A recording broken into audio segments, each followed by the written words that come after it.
ನಮ್ಮ ಹೆಸರು ಬಾಬು ಟಿ.ಎಸ್. ಈ ಒಂದು ಪತ್ರಿಕಾ ಮಾಧ್ಯಮದವರನ್ನು ಕರೆದಿರೋ ಉದ್ದೇಶ ಇದೇ ತಿಂಗಳ 26/7/2024 ಚಿಕ್ಕಬಳ್ಳಾಪುರ ಜಿಲ್ಲಾ ಸಮಿತಿ ಚುನಾವಣೆ ನಿಗದಿಯಾಗಿದ್ದು, ಈ ಒಂದು ಚುನಾವಣೆಗೆ 4ನೇ ತಾರೀಕಿಂದನೇ ಚುನಾವಣೆ ಪ್ರಕ್ರಿಯೆ ಆರಂಭವಾಗಿತ್ತು. 8ನೇ ತಾರೀಕು 16 ಜನ ಅಭ್ಯರ್ಥಿಗಳನ್ನು ಅವಿರೋಧವಾಗಿ ಆಯ್ಕೆ ಮಾಡಿ ಒಂದೇ ಒಂದು ಅಧ್ಯಕ್ಷರ ಪೋಸ್ಟ್ ಮಾತ್ರ ಇವತ್ತು ಚುನಾವಣೆ ನಡೀತಾ ಇದೆ.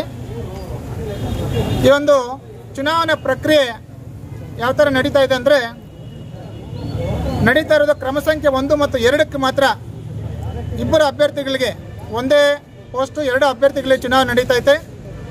ಬಟ್ ನಮ್ಮ ವಿರೋಧ ಬಣದವರು 5 ಓಟ್ ಹಾಕಬೇಕು 3 ಹೋಗಬೇಕು ಅಂತಂದ್ಬಿಟ್ಟು ಸದಸ್ಯರನ್ನು ಒಂದು ಮಿಸ್ಗೈಡ್ ಮಾಡ್ತಾ ಇದ್ದಾರೆ.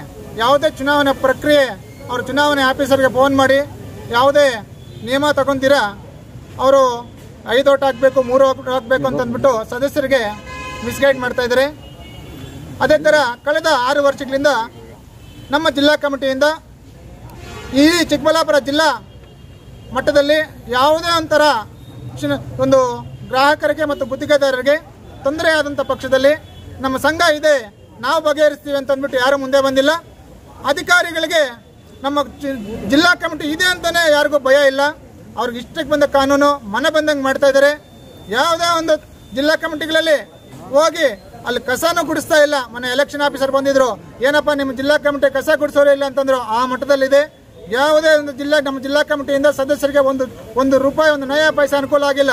ಆ ಒಂದು ಉದ್ದೇಶದಿಂದ ಕಳೆದ ಮುಂದೊಂದು 6 ತಿಂಗಳಿಂದ ನಿಮ್ಮ ಮಾಧ್ಯಮ ಮಿತ್ರರಲ್ಲಿ ನಾವು ಕೇಳ್ಕೊಂಡಾಗ ಈ ಥರ 6 ವರ್ಷದಿಂದ ಅನಧಿಕೃತವಾಗಿ ಕಮಿಟಿ ಮುಂದುವರಿತಾ ಇದೆ ಅಂತಂದರೆ, ಅದೇ ಥರ ನಮಗೆ ಈ ಒಂದು ಮಾಧ್ಯಮ ಮಿತ್ರರವರು ಪ್ರಕಟಿಸಿದಾಗ ಅವರು ನಮ್ಮ ರಾಜ್ಯ ಮಟ್ಟದವರು ಎಚ್ಚೆತ್ತುಕೊಂಡು ಚುನಾವಣೆ ನಿಗದಿ ಮಾಡಿದ್ದಾರೆ. ಈ ಚುನಾವಣೆ ನ್ಯಾಯಯುತವಾಗಿ ಧರ್ಮದ ಸಮ್ಮುಖದಲ್ಲಿ ನಡೀತಾ ಐತೆ.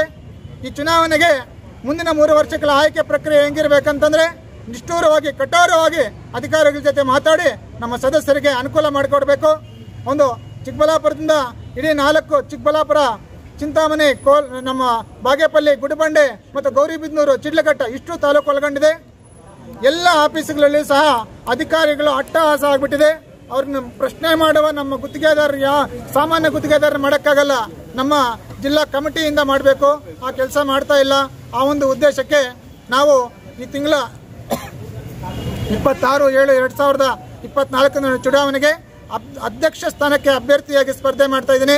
ಇಡೀ ಜಿಲ್ಲೆಯ ಗುತ್ತಿಗೆದಾರರು ಕ್ರಮ ಸಂಖ್ಯೆ 1 ಅಧ್ಯಕ್ಷರ ಒಂದು ಪೋಸ್ಟ್ಗೆ ಸ್ಪರ್ಧೆ ನೀವೆಲ್ಲ ಮತ ಕೊಟ್ಟು ನನ್ನನ್ನು ಗೆಲ್ಲಿಸಬೇಕಾಗಿ ಅತಿ ಹೆಚ್ಚಿನ ಮತಗಳಿಂದ ಗೆಲ್ಲಿಸಬೇಕಂತ ಮಾಧ್ಯಮ ಮುಖಾಂತರ ಕೇಳ್ಕೊತಾ ಇದ್ದೀನಿ. ಜೈ ಹಿಂದ್, ಜೈ ಕರ್ನಾಟಕ.